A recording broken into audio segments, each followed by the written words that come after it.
Question জিজ্ঞেস করব। তো এটা বলো, পৃথিবীতে সবথেকে বেশি বৃষ্টি কোথায় হয়? স্যার, মাটিতে। May I coming sir? চোরটা এত লেট, এদিকে এসো। কি নাম তোমার? বসন্তী কুমারী। কিন্তু এখানে তো অমিত কুমার লেখা আছে। যখন আপনি পড়তে পারেন তাহলে জিজ্ঞেস করছেন কেন? চোরটা মুখের উপরে কথা। থামেন স্যার, মারার আগে এটা তো দেখে নিন।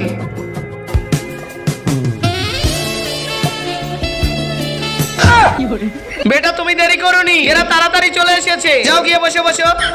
তো বাচ্চারা, তোমাদের যদি একদিনের জন্য প্রধানমন্ত্রী বানিয়ে দেওয়া হয় তাহলে তোমরা দেশের জন্য কি করবে? স্যার, আমি আমাদের দেশকে অনেক উপরে নিয়ে যাব। খুব ভালো স্যার, আমি বলবো। হ্যাঁ বলো। বন্ধু, তুমি যদি মেয়ে হও ভিডিওতে লাইক করো, আর তুমি যদি ছেলে হও চ্যানেলটি সাবস্ক্রাইব করো এবং কমেন্টে লিখে যাও তুমি ছেলে নাকি মেয়ে। স্যার, আমাকে যদি একদিনের জন্য প্রধানমন্ত্রী বানিয়ে দেওয়া হয় না তাহলে আমি কলা গাছে আপেল লাগাবো। কলা গাছে আপেল তোর বাপ লাগাবে নাকি? তাহলে কি একদিনের জন্য প্রধানমন্ত্রী আপনার বাপ বানাবে নাকি?